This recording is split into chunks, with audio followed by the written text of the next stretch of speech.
I want to do a little different thing this year. We're going to talk about the environment that Smalltalk has. There's more to the Smalltalk than just message sending or objects. There's actually this complete live environment. And it was one of the issues that we were wondering is whether we would always be in a cross-compiling mode, where we had it compiled in one mode, run on the JVM, or if we could actually move the entire environment that we would expect in Smalltalk on top of the JVM. A word from my sponsor, which is actually me. We build $500,000 pieces of test equipment, so this is truly a commercial endeavor. This product is going to end up replacing our legacy products. We basically test the chips that are in your iPhone. We've been doing this since 1989. We picked it in '89 for a lot of reasons. There was not a lot of choices back then, if you remember. We were actually in OS2 because we needed 32 bits. We wanted to be on a PC. And we wanted to make a really rich graphical environment, and you really need objects to do that. So at that point in time, we actually went with Smalltalk. Now, 22 years later, we have some issues, right? OS2 exited real support in 2005. The Smalltalk we use actually ended a life in about 1995. And of course, a few years ago, we had a Heisenbug. This was courtesy of Intel. They've, of course, changed the way the CPUs work, so the C compiler has to take that into account, and the RC compiler for Smalltalk was from 1995. So we started looking around for a way to resolve this. We do Smalltalk, I want to port it, but I've been calling it Rtalk for a very couple specific reasons. It's a fork at this point in time, because one, we weren't sure we could do it all. Smalltalk people tend to be fairly picky about what you do and don't do. Rtalk people are not picky at all. And so we took the easy path on this one. We are a highly commercial place. We have legacy stuff that goes back 20 years. Our customers expect the bugs to be the same today that they were 20 years ago. Of course, our new customers don't expect to see any bugs. So we really need to replicate exactly what we have over a long period of time. So we're not image-based. A lot of people think of Smalltalk as being image-based. We're actually code repo-based. We're a very, very we have a very, very interesting distribution environment where we can actually rebuild time any way we want. So we don't have an image, we have code. We also want the freedom to change. There's a lot of really interesting things that I'd like to play around with. Smalltalk's a nice platform to do that. So we're not guaranteeing to people that this is going to be a Smalltalk. We're guaranteeing it's going to be like a Smalltalk. And of course, it's not in the spirit of Smalltalk. I'm going to talk a little bit about this, but Smalltalk was not a computer science exercise to do a programming language. It was a way to teach kids how to interact with computation, essentially. And we're not in that business, so. For you, why would we want to look at Smalltalk now? It's a nice historical thing. I've only got 30 minutes here. You'll endure it. But it should make you think. And Smalltalk was from an era where people were thinking an awful lot. There was a lot going on in the 60s and 70s. It's interesting to every once in a while go back there and see what actually was happening. It was the start of a paradigm. I did learn a couple weeks ago that Smalltalk is not object-oriented. This is from the land of the ultimate guys.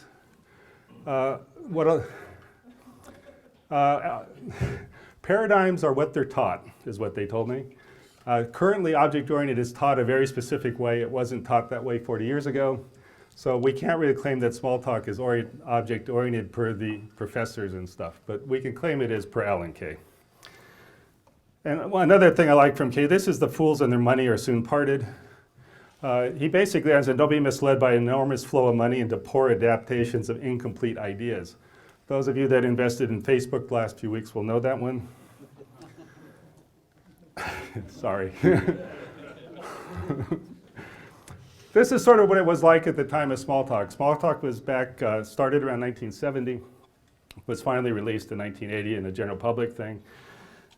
I spent a few weeks looking over some of the history and reading some of the articles, but we can see they pulled stuff from Simula was a popular thing. That was the first place where objects actually appeared, but they were as data structures actually. 67. 67. Logo, he liked Logo. Logo is a way to teach kids by interacting with stuff. They respected Lisp a lot. There's some Lisp-like things in here. And of course, Sketchpad really isn't a language, but was an environment that used instances and copying. And all this stuff rolled into Smalltalk. But the real thing they were building, remember, they weren't building a language. They were building a Dynabook.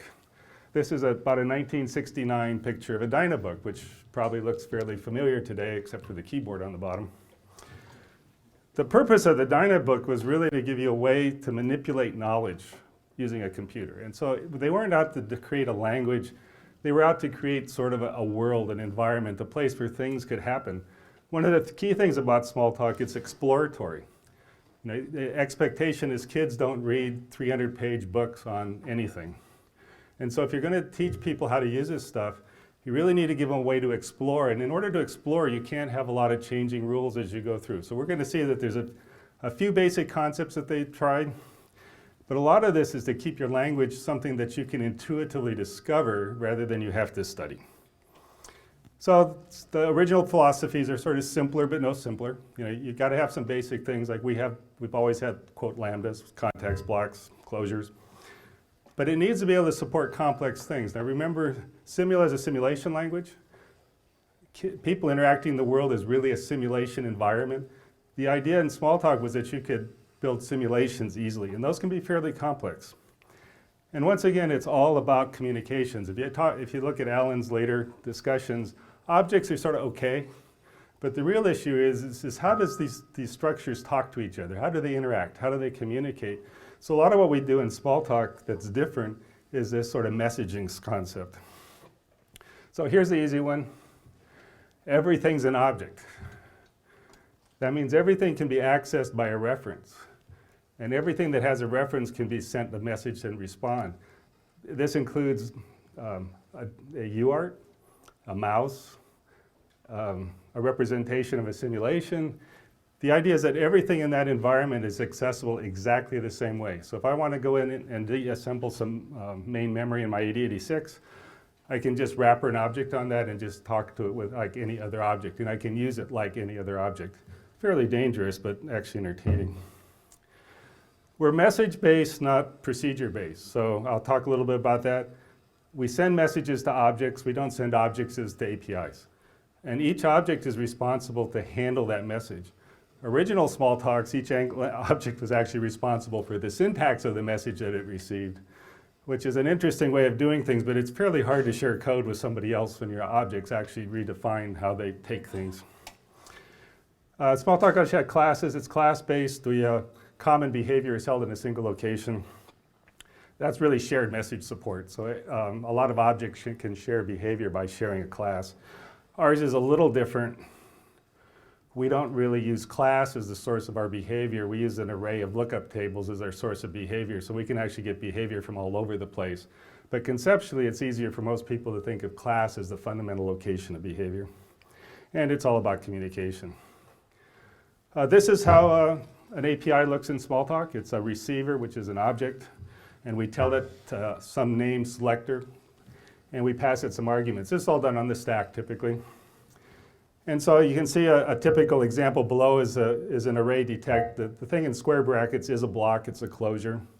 I hand that to the array, and it knows how to handle detect somehow, and it does that. The problem that people sort of run into and they sort of don't like about this is what's the answer to the question at the bottom line there, right? Well, if I replace that with some of the 20-some C# or C+ precedence operators and ask you the same question, how would you know to get the answer? In Smalltalk, it's always left to right message sending. The plus is a message, the 2 and 3 are objects, 2 is the receiver, I send a plus with a 3 to a 2, then I send a times to the result of that. Always that left to right, always messages. Makes the compiler a lot easier too. I don't have to identify if something's a math operation or something, I just do left to right. So this is, now I'm going to get into the live part. I think this is a fairly interesting, those of you that maybe follow some of the more corner case hacker things.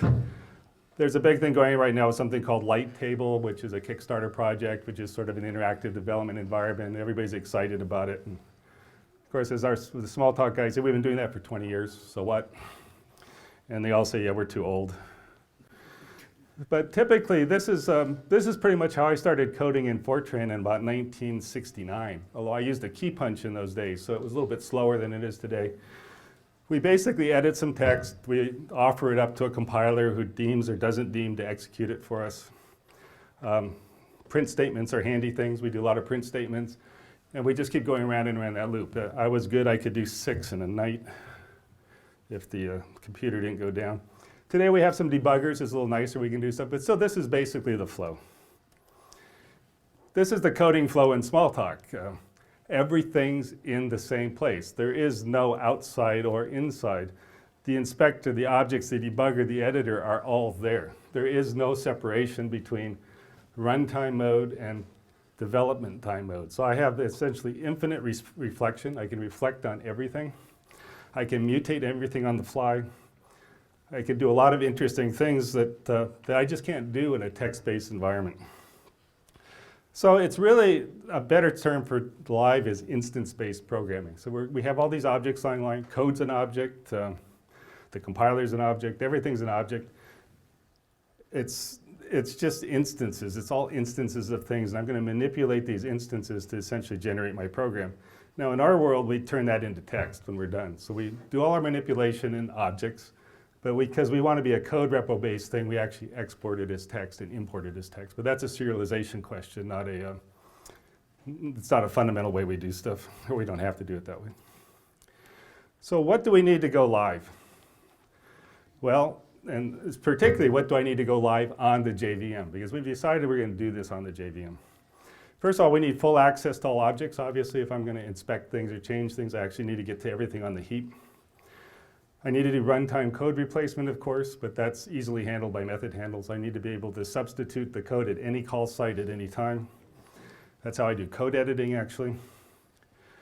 We want to do instance manipulation, as I said. When I hit a trap or an exception in Java, what happens? I get thrown out, right? In Smalltalk, I just get thrown into the debugger. You know, I don't get thrown out of the environment.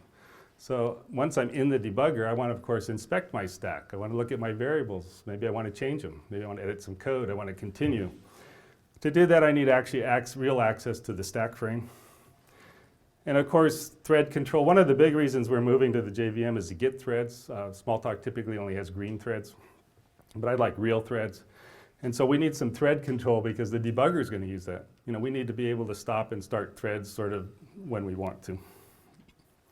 So this is one of the things I learned the first time I was here, what a REPL was. I never really knew what a REPL was because I never really used a REPL. In Smalltalk, everything's a REPL. Any text pane is a compiler. So this is a typical, the first thing we had to do was a Smalltalk Workspace.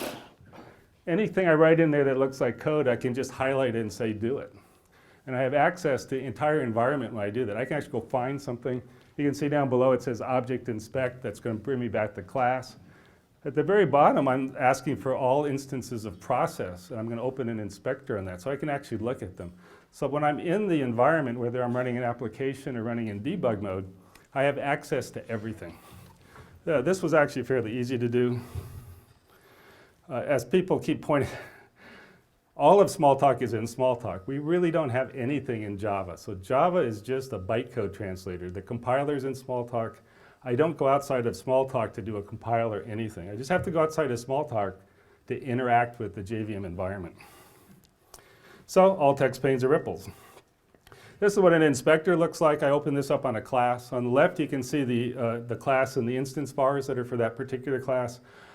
When I click on one of those on the right, you see a text representation of what that object is. But also when I click on that, the text pane on the right, the context of that pane becomes the variable on the left.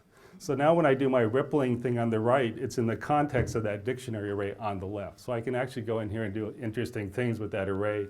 I can dive into it, I can change it, all from this particular view. So the goal, of course, we want to look at all that, just the heap. So how do we look at the heap and references in JVM?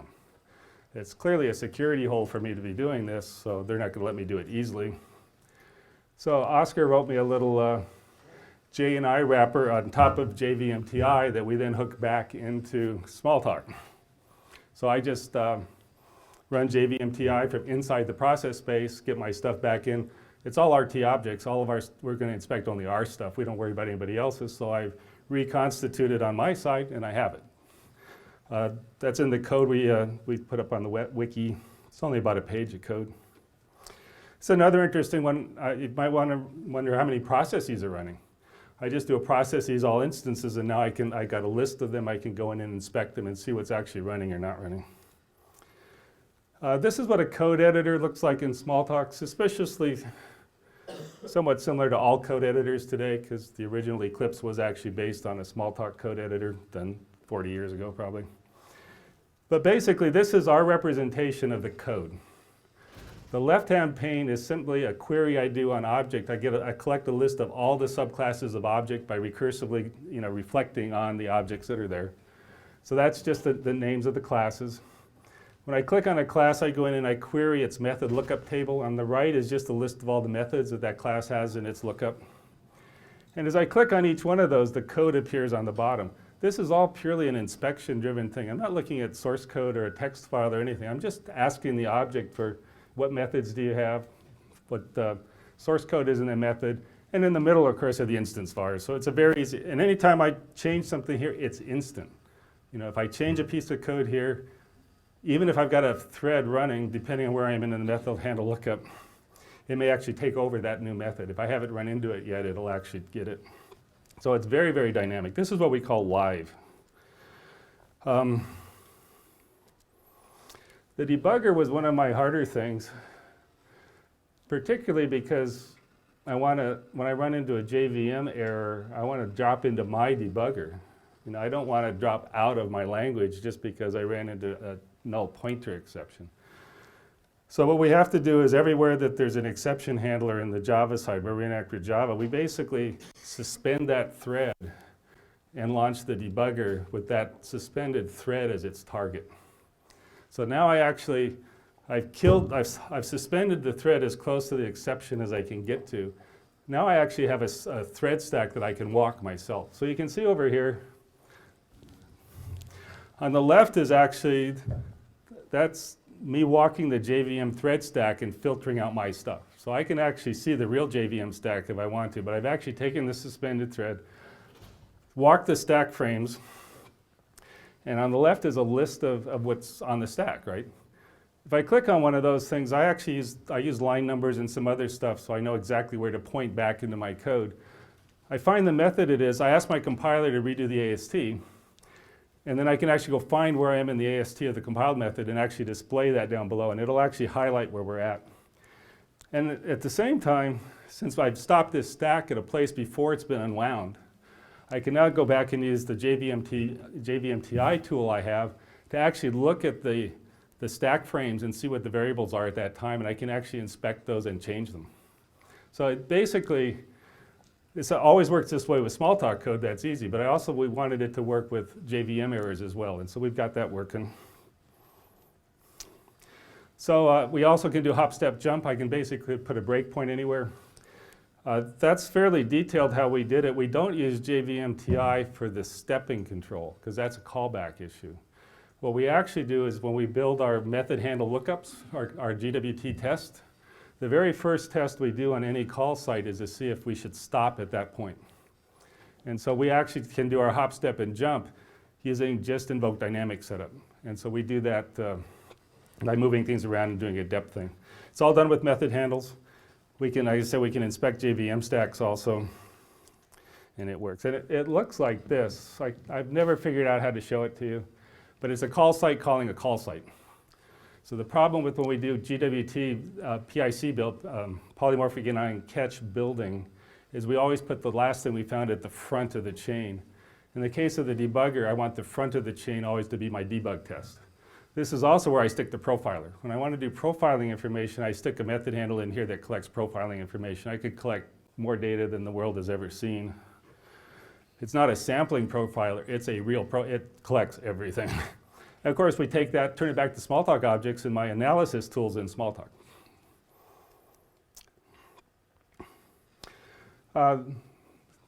Approaching the end here, so everybody wants a performance slide of something totally useful. Hanoi 25 is my particular useful performance slide. It does almost nothing. But it has some nice characteristics. It doesn't use large integers, so I don't overflow the integer cache. And it only does an integer and a couple of method sends. It's a very simple thing. So the top one is Java prims. This is just doing a Hanoi 25 on my Mac, 151 milliseconds. Just so you know that what I'm used to in my Smalltalk, now my Smalltalk doesn't have hotspot, it does have tagged integers, it does have a JIT, but it doesn't have the hotspot stuff. It runs in 350 milliseconds. So I'm only gaining 2 to 1 moving to pure Java primitives over a pure object-oriented language.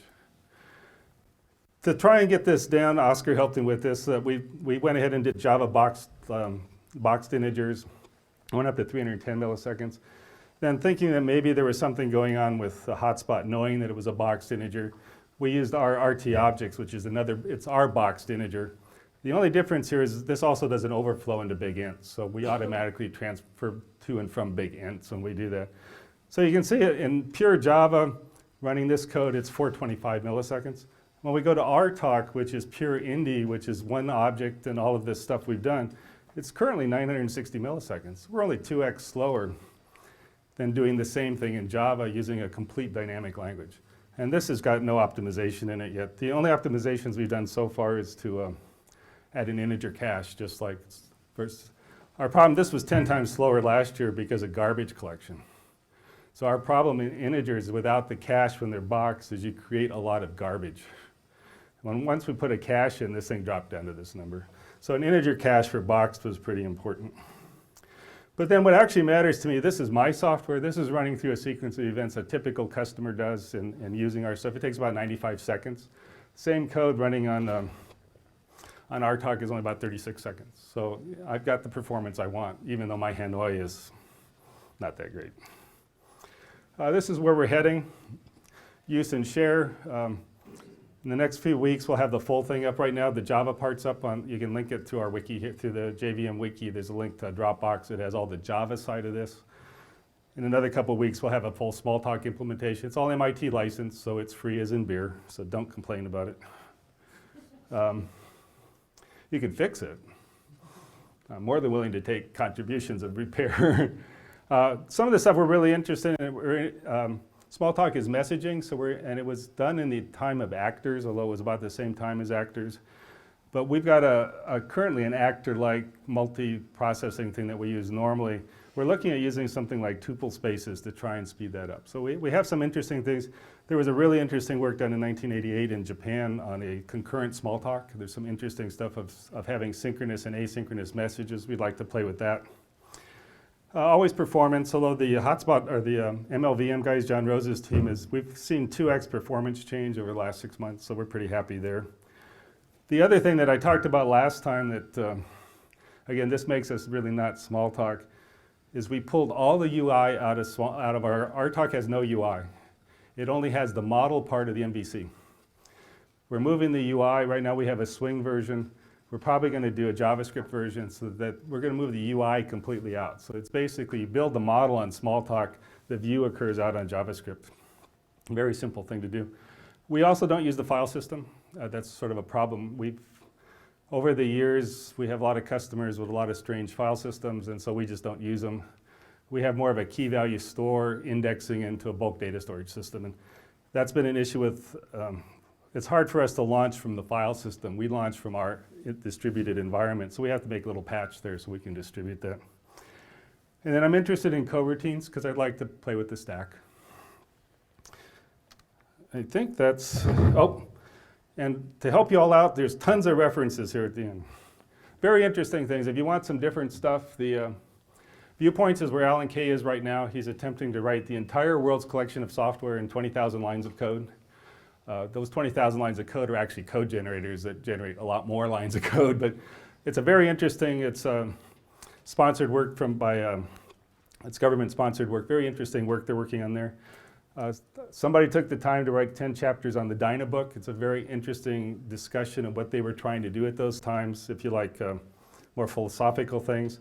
Peter Deutsch did an eCoop summary of what Smalltalk was like in about 1989, so you can sort of see where we were in those days. Stefan Dukas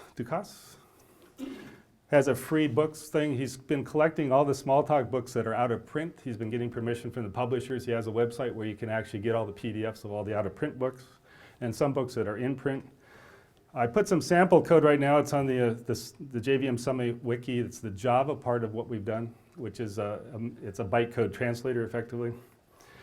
I recommend the mailing list which I'm on, and you can always contact me if you have any questions.